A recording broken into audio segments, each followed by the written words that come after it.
Hi, okay, it's Gerald with you again, the Grand Seiko guy, here to show you a Grand Seiko First that we have available for sale. Realised a week or so back that we've sold quite a few Grand Seiko Firsts over the last year and a half, and we didn't actually currently have a regular raised dial example available on the website. We got quite a few Firsts sitting waiting to go onto the site, so I thought we'd start with this one of these ones, which is the far more accessible examples of the First. Those who have followed the site will be aware that there are four main dial versions of the First in filled gold, which is the print dial, the carved dial, and then the raised dial, and then the AD dial.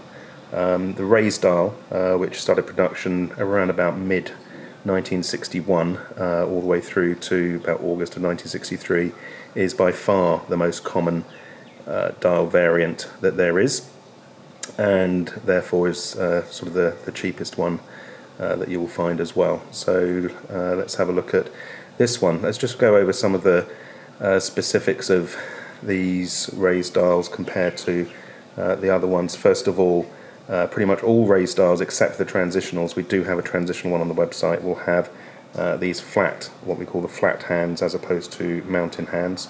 Obviously it has the raised logo, which, let's just see if we can change the angle. Actually, I'll turn it into the light, and you can see there, hopefully you can get a sense of the logo is raised off the dial, sort of embossed onto the dial. The other thing is the dial code on these ones should have an SD suffix. We'll have a look at the dial code in a moment, because it can be very hard to see in most angles. And then one very interesting thing which I've discovered over the last sort of month or so, I've been building up a database of every Grand Seiko First that I can find, where I can find out both the case back serial number and the movement serial number, to try to get a better sense as to what changed when over the 3 or so years of production. And something that has always been confusing in the past is, because obviously the case backs are interchangeable and these have been around for a very long time, whether if you ever saw a Grand Seiko First with raised dial such as this one with what we call the early line logo, whether that was actually legitimate or whether that was an indication of the lion logo being replaced at some point. From compiling the database, it's become apparent, and I am 99.9% confident in this statement, that all Grand Seiko Firsts that were manufactured in 1960 and 1961 should have, and that you identify that manufacturing date by the stamp on the inside of the case back, should have the early lion logo. And all 1962 and 1963 production should have the late line logo. So let's just flip this over and I'll explain what I mean. First of all, let's just look at this one. This is the early lion logo, and the easiest way to spot the lion logo on these is to look at the back of the lion's mane and see where it is on the lion's body with reference to the hind legs. So here we can see that there's the crease in the mane there, and it's ahead of the knee of the back right knee of the lion. What I'm now going to do is just swap this one out and put in a later dial. This watch is actually let's just see if we can just move that to one side and just keep it just in view. This is actually one of the very rare AD dials. Now look at the mane again. There are lots of other little subtle differences, but this is the really easy way to spot it. You see there's the back edge of the mane, and note that it is actually very clearly over the back the right hind leg of the lion. So that's why we got it in view here. See there, the mane is in front of the knee, and here the back of the mane is behind the knee. So this one is the later dial, the later lion logo case back. There's the AD dial. Actually, we'll keep that there so we can see the difference between the dials. And this one,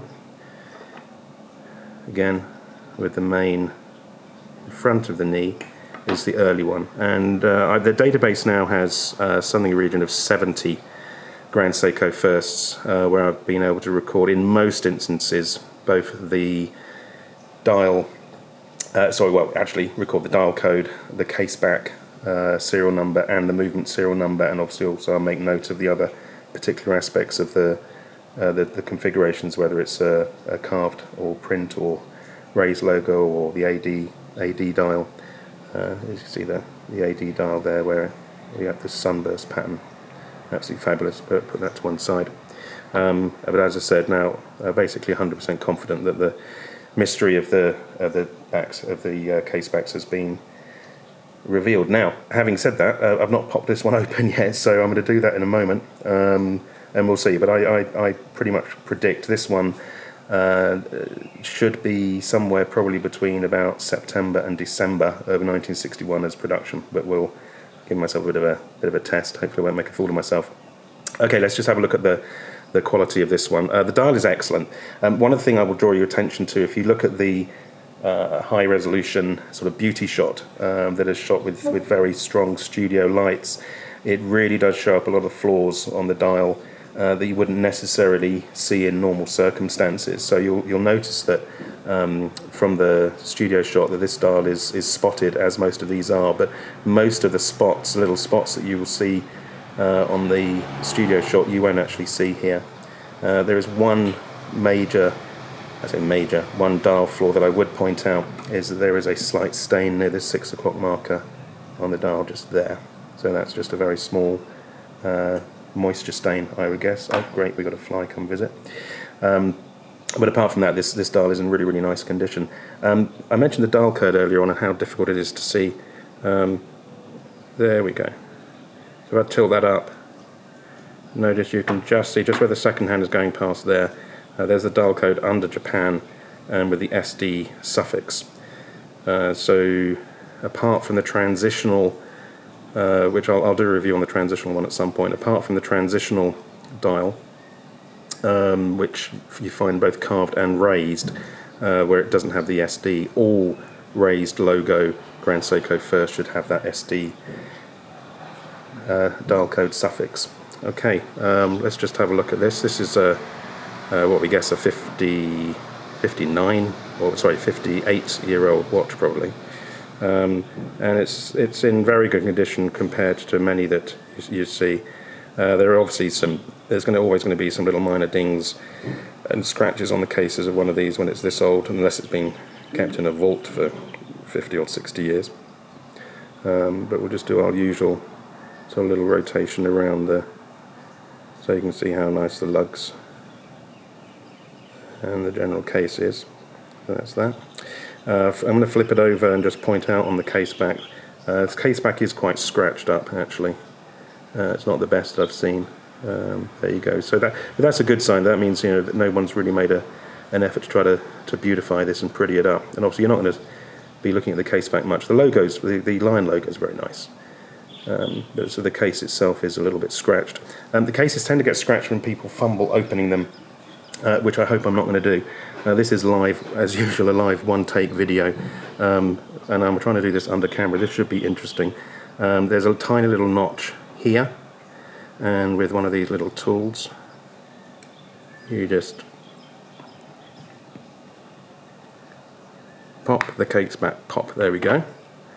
Pop the case back open, and that just comes off, and there we see the very attractive 3180 movement ticking away with the movement serial number up here. Interesting, movement serial numbers seem to be all over the place in terms of when they're actually cased into watches, to the extent that I've even seen 1963 watches with 1960 movements in them.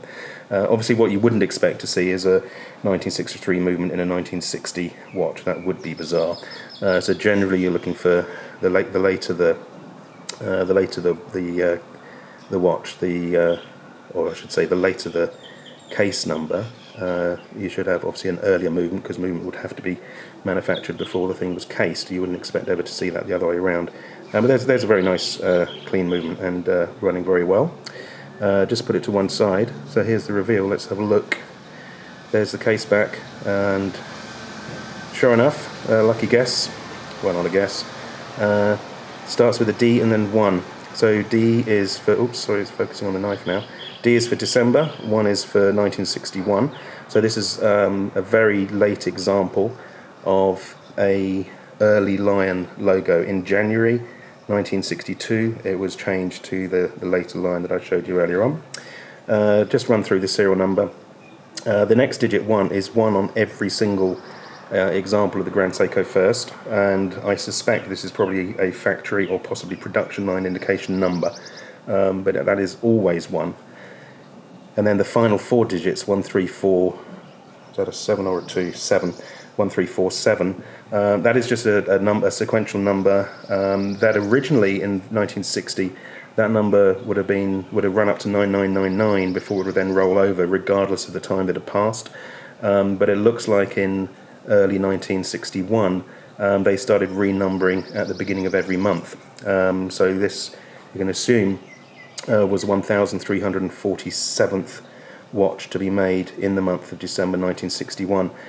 One of the interesting things from the database is it does look like the caseback serial numbers were increasing faster than the movement serial numbers, which makes me suspect that possibly these serial numbers are not, the run of these serial numbers are not reserved just for this reference, and possibly if there was another reference in production at the same time, maybe they would have shared the stamp as they came off the production line, but no real way of knowing that for certain.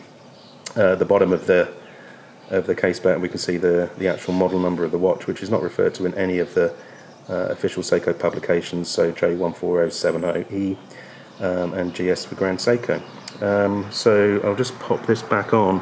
Just one thing, if you ever do this, if you ever take this off, note where the crown is. You do not want to put the little notch anywhere near the crown, because then you wouldn't be able to flip it. So I'm actually just going to turn it around here. You wouldn't be able to flip it open because you wouldn't be able to get the knife under there. It'd be a real problem. So I'm just going to look away from the camera. The notch is normally sort of, if you look where the feet of the lion is, the notch is normally there, and then we just snap that back in. You hear it snap. Don't go swimming with this one. And there, the watch again. Okay, so that sort of wraps it up. I just wanted to cover some of the peculiarities of the production run of the Grand Seiko Firsts. Maybe at some stage I might actually get around to doing a video showing all the different variants, but I don't actually have all of them with me at the moment. But there you go. So that's the Grand Seiko First, often referred to as the 3180, occasionally referred to as the J14070E. I think I got that right. And a very nice example with the raised dial. And the one thing I didn't mention is there are an increasing number, unfortunately, of Grand Seiko First turning up with redone dials. As I've stated in other places, wherever you're buying a vintage Grand Seiko from, whether you've managed to source one independently, whether you're buying one off eBay, if you've ever got any questions as to the authenticity of the watch, please do feel free to contact me on Instagram at the Grand Seiko Guy. I'm more than happy to help people buy the right piece wherever they get it from. Obviously, it's a bonus if you buy it from me, but if you're buying it from somewhere else and are unsure, as quite a few people are and get in contact with me, I'm always happy to give completely objective advice in terms of the authenticity of a watch. So there you go. This will be on the website when this video is published, or when this video is available in 4K. I'll make everything live. Thank you for watching, and see you again soon.